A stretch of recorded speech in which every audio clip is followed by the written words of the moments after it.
सभी को मेरा नमस्कार। आज है 4 फरवरी। तो आज के वीडियो का टॉपिक है पॉलिटी यानी कि भारतीय राज्य व्यवस्था। आज ही हम क्लास में हम जो संसद के सदस्य होते हैं यानी संसद के सदन के कितने सदन होते हैं, 2 सदन होते हैं, लोकसभा राज्यसभा। तो लोकसभा और राज्यसभा सदस्यों का वेतन कितने रुपए प्रति माह होता है इसके बारे में हम समझेंगे।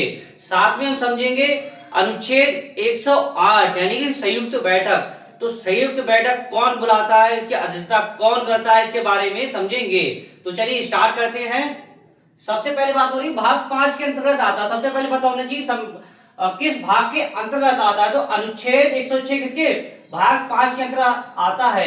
तो अनुच्छेद 6 क्या कहता है, संसद सदस्यों के वेतन व भत्ते यानी कि जो संसद के सदस्य हैं उनके वेतन और भत्तों के बारे में किस अनुच्छेद में बताया गया है, 106 में। किसमें, 106 में संसद के सदस्यों के वेतन और भत्तों के बारे में बताया गया है।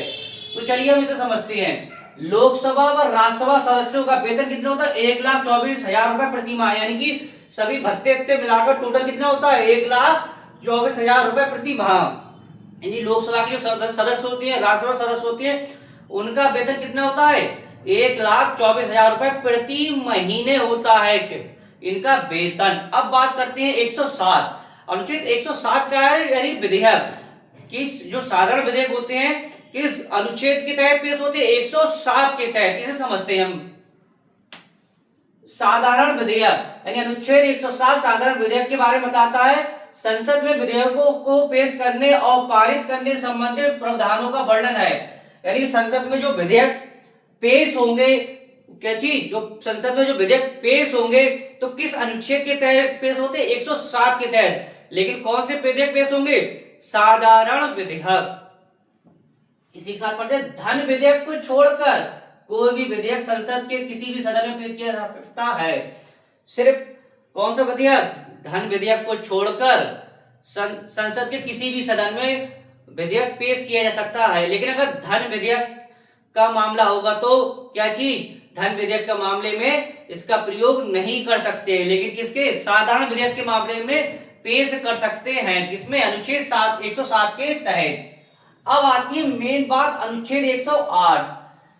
अनुच्छेद 108 आपकी है संयुक्त बैठक। जब कोई सदन यानी जब कोई विधेयक लोकसभा राज्यसभा यानी दोनों से पास होना जरूरी है। तो जब कोई विधेयक कोई सदन पास ना करे, लंबित बना के रखे, तो ऐसी स्थिति में राष्ट्रपति संयुक्त बैठक बुलाता है। लेकिन इसकी अध्यक्षता कौन करता है, लोकसभा अध्यक्ष करते हैं। साथ में जब संयुक्त बैठक हो रही होती है तो इस पर किसके, लोकसभा के नियम कायदे कानून लागू होंगे। यानी लोकसभा क्या चीज, प्रभावी होगी किससे, राज्यसभा से। तो चलिए समझते हैं हम इसे। यदि किसी विधेयक पर लोकसभा राज्यसभा में से कोई एक सहमत ना हो, बताया था कि कोई एक सहमत ना हो, तो राष्ट्रपति दोनों सदनों को संयुक्त बैठक बुला सकता है। जब किसी विधेयक पर लोकसभा राज्यसभा में से कोई एक सदन क्या चीज सहमत ना हो तो राष्ट्रपति क्या चीज, संयुक्त बैठक बुला सकता है। अब आगे समझते हैं हम। संयुक्त बैठक में लोकसभा के नियम लागू होंगे। कौन किसके, लोकसभा के नियम होंगे। अध्यक्षता भी कौन करेगा, लोकसभा अध्यक्ष करता है। अच्छा, अब तक कितनी बार संयुक्त बैठक बुलाई जा सकती है, बुलाई जा चुकी है, 3 बार बुलाई जा चुकी है। कितनी बार, 3 बार संयुक्त बैठक बुलाई जा चुकी है। क्वेश्चन यहां से बनता है कि संयुक्त बैठक अब तक कितनी बार संयुक्त बैठक बुलाई जा चुकी है, तो 3 बार। तो 3 बार कब कब, चलिए इसे समझते हैं हम। सबसे पहले बुलाई गई दहेज निषेध विधेयक। यानी दहेज निषेध विधेयक एक आया था तो कोई समस्या वहां पे उत्पन्न नहीं हुई थी, मैंने एक सदन ने पास कर दिया था, दूसरा सदन नहीं पास कर रहा था, तो क्या चीज, ये विधेयक आया था। कौन सा, दहेज निषेध विधेयक आया था। इसे लंबित बना के रखा था। कब आया था, 6 मई 1961 को।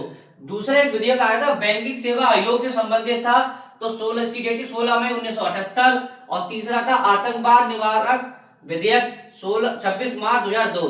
यानी 3 विधेयक थे जिन पर दोनों सदनों ने क्या चीज, सहमति व्यक्त नहीं की थी। तो ऐसी स्थिति में क्या चीज, राष्ट्रपति ने क्या चीज, संयुक्त बैठक बुलाई थी। सबसे पहले कब बुलाई थी, सबसे पहले आपकी बुलाई थी दहेज प्रतिषेध अधिनियम 1961, बैंक सेवा आयोग 1978, आतंकवाद विधेयक 2002। अब हम समझते हैं मेन बात, क्वेश्चन कहां से बनता है, इसका निष्कर्ष क्या निकला। संयुक्त बैठक बुलाता कौन है, राष्ट्रपति। कौन बुलाता है, राष्ट्रपति। लेकिन इसकी अध्यक्षता कौन करेगा, अध्यक्षता करेगा लोकसभा अध्यक्ष। क्वेश्चन सीधे सीधे पूछता है कि संयुक्त बैठक कौन बुलाता है, तो संयुक्त बैठक कौन बुलाएगा, राष्ट्रपति बुलाते हैं। अच्छा, इसकी अध्यक्षता कौन करता है, क्वेश्चन सीधे सीधे पूछता है कि लोकसभा यानी कि संयुक्त बैठक की अध्यक्षता कौन करता है, लोकसभा अध्यक्ष। लेकिन बुलाता कौन है, कौन करता है, तो कॉल करता है यानी बुलाता कौन है, राष्ट्रपति। लेकिन अध्यक्षता कौन करेगा, लोकसभा अध्यक्ष। आप लोग याद रखिएगा। इसी साथ धन विधेयक में संयुक्त बैठक नहीं बुलाई जा सकती, यानी कि जब कोई विधेयक धन विधेयक का होगा, यानी जब कोई विधेयक धन विधेयक का होगा तो ऐसी स्थिति में क्या चीज, संयुक्त बैठक नहीं बुलाई जा सकती। यानी धन विधेयक के मामले क्वेश्चन सीधे सीधे बनता है, क्या धन विधेयक के मामले में संयुक्त बैठक बुलाई जा सकती है, तो नहीं, धन विधेयक के मामले में संयुक्त बैठक नहीं बुलाई जा सकती, क्योंकि उसकी क्या चीज पहले से ही मंजूरी ले ली जाती है। इसी के साथ हम पढ़ते हैं संविधान संशोधन विधेयक में संयुक्त बैठक नहीं बुलाई जा सकती। एक विधेयक और जब संविधान संशोधन का होगा तो ऐसी स्थिति में क्या चीज, संयुक्त बैठक नहीं बुलाई जा सकती। दो कंडीशन में संयुक्त बैठक नहीं बुलाई जा सकती। सबसे पहले क्या चीज, सबसे पहले अगर धन विधेयक का मामला है तो संयुक्त बैठक नहीं बुलाई जा सकती। अगर संविधान संशोधन का मामला है तो भी क्या चीज, संयुक्त बैठक नहीं बुलाई जा सकती।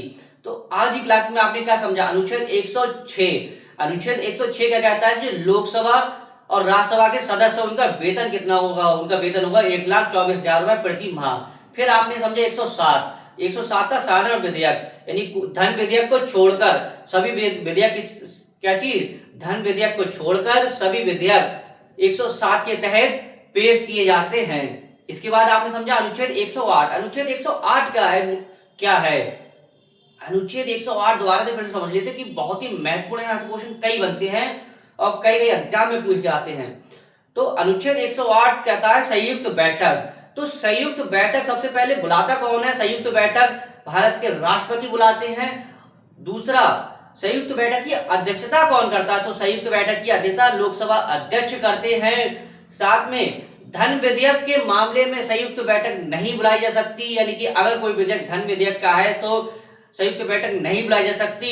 दूसरी कंडीशन क्या है, संविधान संशोधन का अगर कोई विधेयक है तो इस कंडीशन में संयुक्त बैठक नहीं बुलाई जा सकती।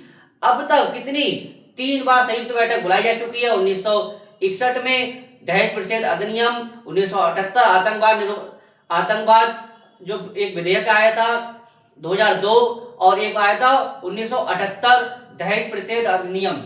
तो 3 अधिनियम आपके थे, दहेज प्रतिषेध अधिनियम 6 मई 1961, बैंकिंग सेवा आयोग 1978, आतंकवाद विधेयक 2002, यानी 3 विधेयक आए थे। डेट अभी आपके आगे पीछे हुई थी। सबसे पहले आया था दहेज प्रतिषेध अधिनियम, यानी सबसे पहले जो संयुक्त बैठक बुलाई गई थी, कब किस मामले में बुलाई गई थी, दहेज निषेध अधिनियम था तो 1961 में। दूसरा, बैंकिंग के मामले में आयोग था, तब बुलाई गई थी कब, 1978। तीसरा आपका था 2002 में आतंकवाद विधेयक के मामले में। तो अब तक कितने, 3 बार बैठक बुलाई जा चुकी है। तो आशा करता हूं वीडियो आपको अच्छा लगा। वीडियो को अधिक से अधिक लाइक कीजिएगा, शेयर कीजिए, कमेंट्स कीजिए। इसके बाद वीडियो समाप्त करते हैं। नेक्स्ट टॉपिक के साथ मिलेंगे। धन्यवाद।